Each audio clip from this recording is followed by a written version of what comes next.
আজ আপনাদের বলবো বাংলাদেশের প্রথম এবং একমাত্র সাফ জয়ের গল্প।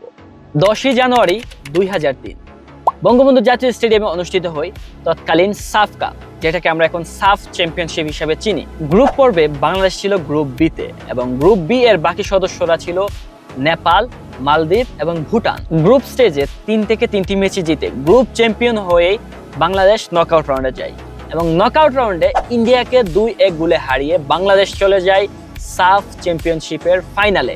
অন্যদিকে নকআউট রাউন্ডে পাকিস্তানকে হারিয়ে বাংলাদেশের গ্রুপমেট মালদ্বীপও চলে যায় ফাইনালের মধ্যে। 20 জানুয়ারি 2003 বাংলাদেশ ফুটবল ইতিহাসের ঐতিহাসিক সেই দিন, সাফ চ্যাম্পিয়নশিপের ফাইনাল, বাংলাদেশ বনাম মালদ্বীপ। ম্যাচের 13 মিনিটে রুকনুজ্জামান কাঞ্চনের গোলে এগিয়ে যায় বাংলাদেশ, কিন্তু 63 মিনিটে এসে মালদ্বীপের একটি গোলে ম্যাচটা শেষ হয় 1-1 গোলে এবং ড্র হয়ে ম্যাচ চলে যায় ট্রাইব্রেকারে। পেনাল্টিতে মালদ্বীপকে 5-3 গোলে হারিয়ে বাংলাদেশ জিতে নেয় তাদের ইতিহাসের প্রথম এবং একমাত্র সাফ চ্যাম্পিয়নশিপ।